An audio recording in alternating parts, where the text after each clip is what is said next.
Hello दोस्त, आप सब कैसे हैं? आप सब बढ़िया होंगे, स्वस्थ होंगे, मस्त होंगे। हमारे यूट्यूब चैनल में आप सभी का स्वागत है। आप लोग, किसी ने कहा है सच बात हमेशा कड़वी लगती है। आप लोगों से हमारा निवेदन है, पाखंडवाद से दूर रहिए, शिक्षा पे ध्यान दीजिए। कुंभ में जितने लोग गए हैं नहाने के लिए, उसमें किसी का भाई, किसी का बेटा, किसी की पत्नी, किसी की बीवी, किसी के बच्चे, उसमें बहुत से कम से कम 100 आदमी के ख़त्म हुए हैं। इसलिए आप लोग पाखंडवाद से दूर रहिए। किसी से सच कहा है, लोग सच कहता है ना, तो लोगों को थोड़ा कड़वा लगता है, बाद में समझ में आता है बात सही है। हमारे यूट्यूब चैनल को आप लोग लाइक करें, शेयर करें, सब्सक्राइब करें। वापस क्यों चले गए मध्य प्रदेश? मोक्ष प्राप्त करते, मरते ना। हम नहीं कह रहे कि वो मर जाते यहाँ, किसी के नीचे दब कर, गंगा के पुल से कूद कर, गंगा नदी में डूब कर मरते ना, मोक्ष प्राप्त करते। उनके हिसाब से अगर दूसरों ने मोक्ष प्राप्त कर लिया है, वो मरे नहीं हैं, तो क्यों चले गए यहाँ से? ज्ञान दे रहे हैं, वो भी मोक्ष को प्राप्त कर लेते। दरअसल धीरेन्द्र कृष्ण शास्त्री एक मनोवैज्ञानिक कला है और उस कला का प्रयोग करके लोगों को मूर्ख बनाने वाला बाबा है। लोगों को मूर्ख बनाता है, लोगों की भावनाओं के साथ खिलवाड़ करता है। इतने लोगों की मौतों का जिम्मेदार यही बाबा है। इस बाबा ने ये कहा इससे पहले कि जो कुंभ में नहीं आएगा वो सनातन विरोधी या देशद्रोही है, क्या बोला, देशद्रोही है जो कुंभ में नहीं आएगा। लोगों की भावनाओं के साथ ऐसे ही बाबा खेलते हैं। ये बेशर्म बाबा इस बात को कहता है कि उनको मोक्ष मिला है। इस बाबा के भीतर हैसियत नहीं है, इसकी हिम्मत नहीं है कि सरकार से सवाल पूछ पाए कि यह अव्यवस्था क्यों है।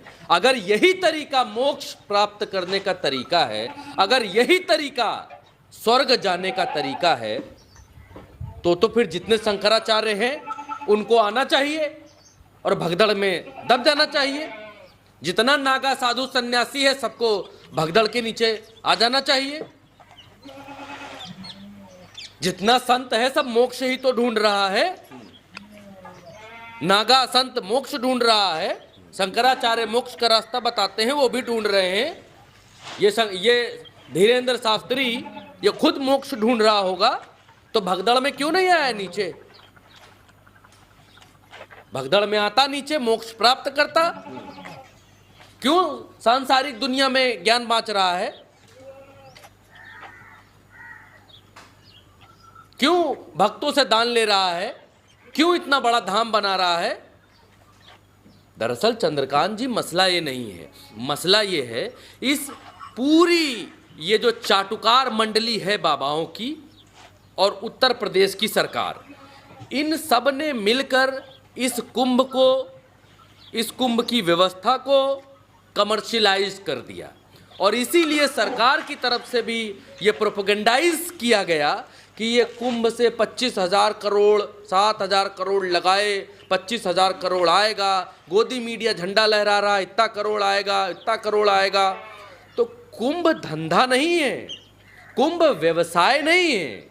कुंभ में 7 करोड़ लगाकर 25 करोड़ उगाही करने का धंधा कुंभ नहीं है। इस कुंभ को धंधा बनाने की कोशिश की गई और धंधा बनाने के लिए ज़्यादा से ज़्यादा कस्टमर चाहिए था।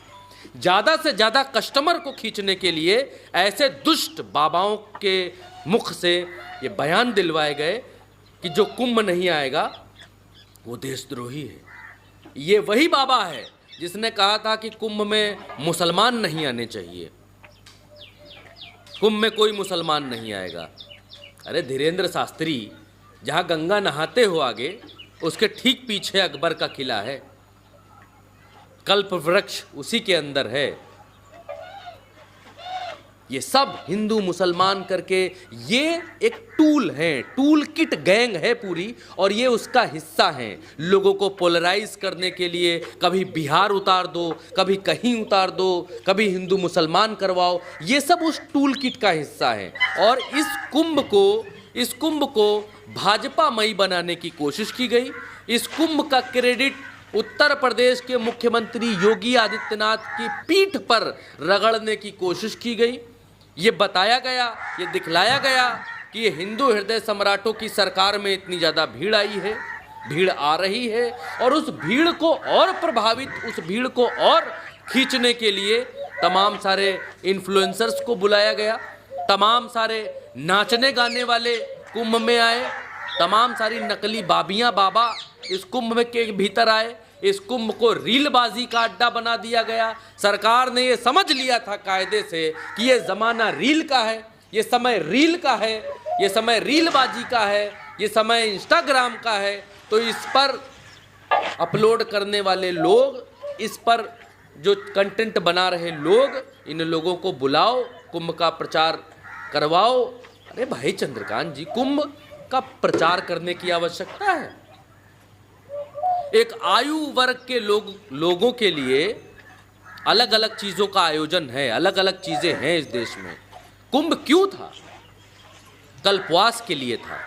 जीवन का अंतिम समय आने वाला है, आदमी रिटायरमेंट तक पहुंच चुका है, अपनी औलादों को अपने पांव पर खड़ा कर चुका है। अब वो कहता है भैया हमको मोह माया की इतनी अब आवश्यकता नहीं, अब हम जाएंगे आराम से गंगा नहाएंगे, महीना 2 महीना वहां पर कल्पवास करेंगे, मतलब डेरा डालेंगे, मस्त होके प्रभु के गुण गाएंगे, गंगा नहाएंगे, मजा करेंगे।